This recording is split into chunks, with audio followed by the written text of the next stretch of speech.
bem-vindos a mais uma imersão nas nossas fontes. E olha, hoje a gente tem uma pilha de materiais simplesmente fascinante pela frente. Ah, com certeza. E põe material nisso. São textos antigos, tem aquelas anotações teológicas super complexas e algumas análises literárias que a gente reuniu, especialmente para quem está nos acompanhando hoje. E vale lembrar que a nossa missão aqui não é fazer aquela leitura superficial de sempre, sabe? Exatamente. A ideia é extrair o código oculto nessas leis hebraicas antigas. Então, para começar essa nossa jornada, eu quero que a gente imagine uma cena. Tá, vamos lá. Pensa num pôster com uma imagem bem forte de um rosto parcialmente escondido. A pessoa está com o dedo nos lábios, tipo pedindo silêncio. E do lado, em letras garrafais, a frase Words Matter. As palavras importam. Isso. No Ocidente, a gente cresceu escutando aquele velho ditado infantil, algo na linha de paus e pedras podem quebrar meus ossos, mas palavras não me ferem. O que é uma ilusão gigantesca, né? Totalmente. É uma ideia muito conveniente de que a linguagem, no fundo, é inofensiva e evapora no ar. Mas quando a gente entra nos textos bíblicos hebraicos que temos aqui hoje... Especialmente nas porções que a gente chama de Tásria e Metzorá. Isso, exatamente essas. Essa ideia ocidental é completamente implodida. Porque na mentalidade hebraica, a palavra não é só um som que sai da garganta. Ela tem um peso, né? Sim, um peso sagrado, uma densidade quase física.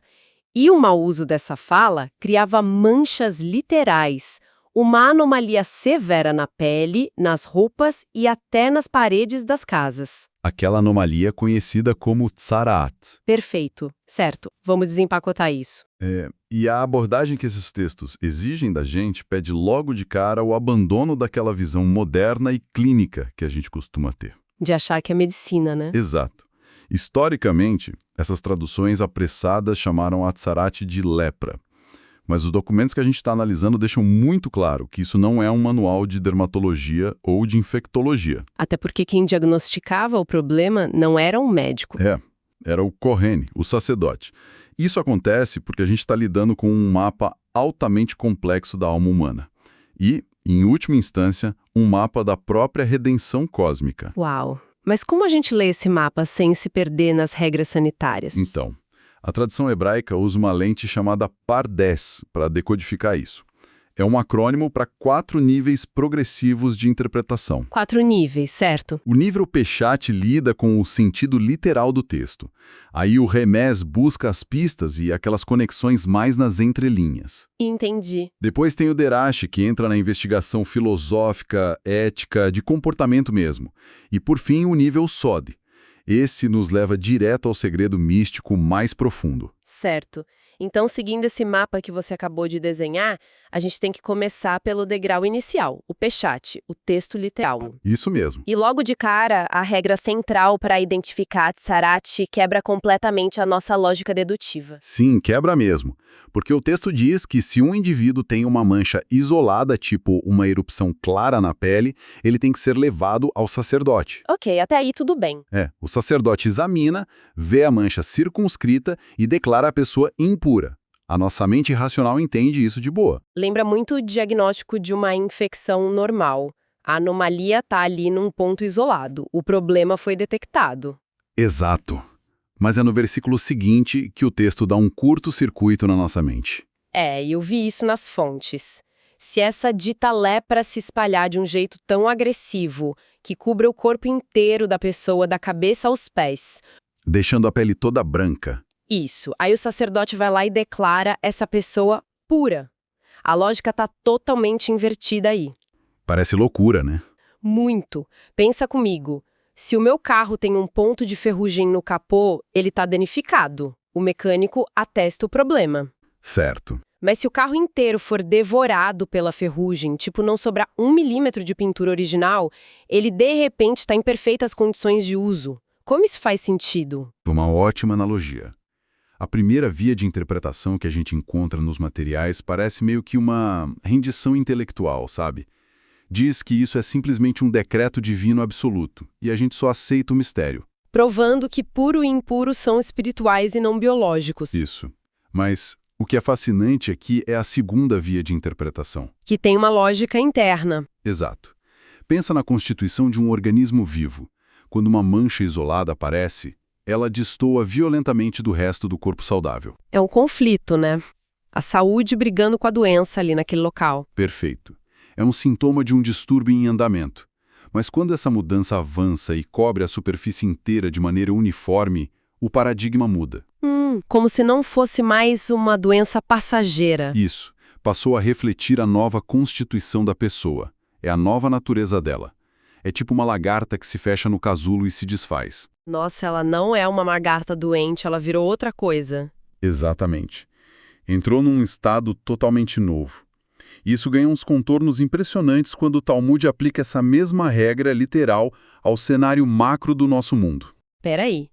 Então tem uma conexão direta entre a mancha na pele do indivíduo lá no mundo antigo e o destino do mundo inteiro hoje. Sim.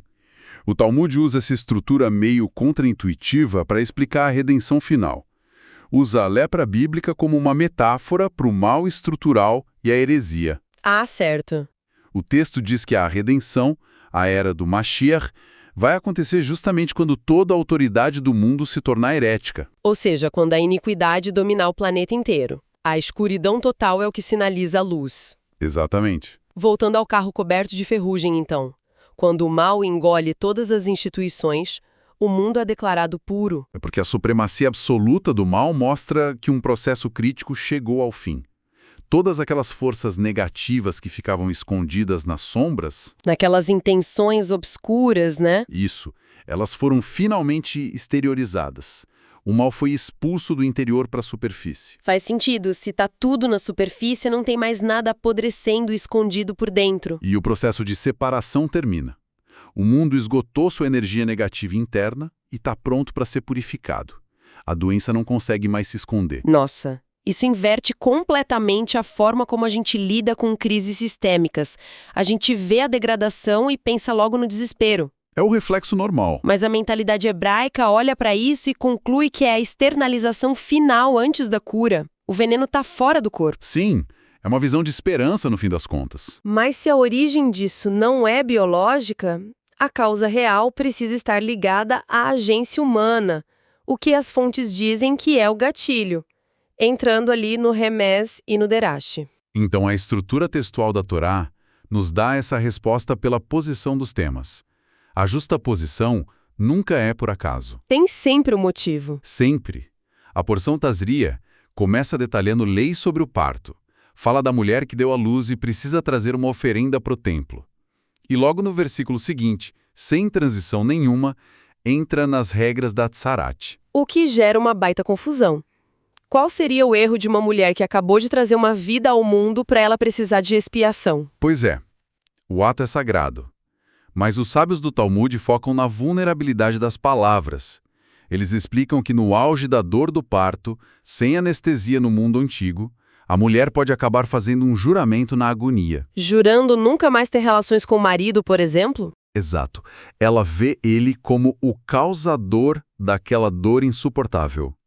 E depois que passa, claro, ela ignora o juramento. Mas a Torá diz que a palavra dita altera a realidade espiritual e exige expiação. Caramba! Se até uma palavra dita com dor e sem malícia altera a realidade, imagina o uso deliberado das palavras para destruir alguém. Aí entramos no famoso Lashon Hará, a maledicência. E não é inventar mentira. Mentira é outra coisa. Lashon Hará é fofoca destrutiva usando verdades. E a gravidade disso nos textos é assustadora. Eu vi que falar mal de alguém é equiparado a assassinato ou idolatria. E isso bate de frente com a ética ocidental. Pra gente, assassinato é acabar com o corpo físico. Na visão hebraica, destruir a reputação de alguém é um derramamento de sangue social. Você destrói a vida da pessoa na comunidade. E aí o sintoma físico imediato era a tsarat. O arrependimento pro Lashon Hará. É quase impossível. Pensando na prática, é muito pior que roubo. Roubou dinheiro, devolve, pede desculpa, acabou. Tá resolvido. Mas a fofoca é tipo um mega vazamento de dados na internet Caiu na rede, já era, é replicado na hora e você nunca mais consegue deletar o estrago. As fontes antigas usam aquela metáfora maravilhosa de abrir um travesseiro de penas no topo de um morro durante uma ventania. Nossa, é impossível catar tudo. Exatamente. Recolher as penas é tentar reparar o Lashon Hara. Você tem que ir até cada pessoa ofendida e cada pessoa que ouviu para pedir perdão. E se o difamado se mudou ou faleceu? A vergonha de admitir-se a fonte do veneno faz o conserto ser um obstáculo quase intransponível. É por isso que a punição da Tzarat precisava ser física. O indivíduo era tirado do acampamento e forçado a morar isolado. É uma justiça bem poética. Quem usou comunicação para separar amigos, agora tem que sentir na pele o frio da própria separação. O isolamento é o espelho exato do dano invisível que ele causou. Mas a Tzarat não dava só na pele, né? Ela também brotava nas paredes de pedra das casas. E o gatilho mudava, né? Saía da fofoca e ia para a avareza. Isso, a mesquinhez extrema. O cenário clássico dos sábios é aquele cara que tem a casa cheia de ferramentas, mas quando o vizinho pede uma pá emprestada, ele mente que não tem. Acumula tudo para ele. Sim. Aí aparece a mancha.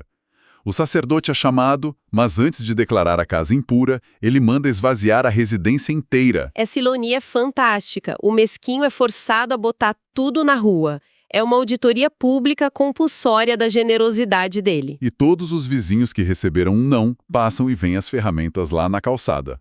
O segredo egoísta é desmanchado na praça pública. Humilhação total. Mas não é só humilhar, é provocar o choque necessário para techuvá. Confrontar ele visualmente com o fato de que as posses são concessões divinas para o suporte comunitário. Certo. Mas aqui é onde a coisa fica realmente interessante para mim. No meio de todo esse rigor, por que o sacerdote manda esvaziar a casa antes de entrar? O que eles queriam proteger? O Rashi explica esse atraso. Se utensílios de metal ou madeira ficassem na casa, eles poderiam ser purificados depois na água do mikve. Tinha um conserto. Ah, então as coisas caras se salvavam fácil. Sim, a preocupação não era o luxo. O problema eram os utensílios de barro, potes, vasinhas de argila crua, porque são porosos, eles absorvem a impureza na estrutura, não tem água que limpe. A única saída é quebrar o vaso de barro. Perda total. Só para dar tempo desse cara mesquinho salvar os potes de barro mais baratos dele. Uau! O universo pausa o julgamento para ele não perder um vaso de argila que devia custar centavos. É uma valorização absurda da dignidade humana, né? Absurda. Mostra que, por pior que o cara seja, ele ainda importa. O recado é meio que vamos consertar o seu caráter, mas não queremos que você perca nem as suas coisas mais insignificantes. Isso reconfigura por completo o que é a Tzarat. Se o Criador pausa a inspeção pela panela de barro, a Tzarat nunca foi uma maldição raivosa. É um milagre pedagógico. Um biofeedback espiritual em tempo real em Israel. Isso mesmo. Nenhuma outra nação recebia alertas físicos assim. Então, sofrer de Tzarahat era, no fundo, ter um status VIP. Uma intimidade terrível. O universo dizendo, você é importante demais para continuar errando e ninguém notar. É um privilégio bem severo. E isso leva a gente para o último nível, o Sod, o segredo místico. Qual a raiz metafísica desse rigor todo? Porque de onde vem toda essa intensidade? No Talmud, tem uma passagem no Tratado de Sanhedrin 98b que é a chave de tudo. Os sábios discutem a identidade do Mashiach, o Redentor. E o título dele é Metzorah, o homem atingido pela Tzarat. O doente isolado. E as fontes também chamam o Templo de Jerusalém de Metzorah. Sim. Parece um absurdo associar o ponto máximo de santidade com o ponto máximo de contaminação. Pois é, a conta não fecha. Mas a física espiritual explica. A Tzarahat, na raiz celestial, não é sujeira. Ela é puramente Gevurah. Gevurah seria o quê? Severidade? Sem filtros. Um poder tão absoluto que o nosso mundo frágil não aguenta conter. É a velha analogia da infraestrutura elétrica, né? Se ligar uma usina nuclear inteira direto numa lâmpada caseira de 60 watts, O que acontece? a lâmpada explode na hora. A energia não é ruim nem impura, é potentíssima. O problema é o recipiente que é fraco. Exatamente isso. Quando a intensidade da Gevurah desce para um mundo humano não purificado, uma sociedade cheia de fofoca e avareza, esses vasos não resistem. A luz bate nos recipientes sujos e rachados e quebra tudo. E aí ela se materializa aqui embaixo como provações, dores e as manchas da Tzaraat.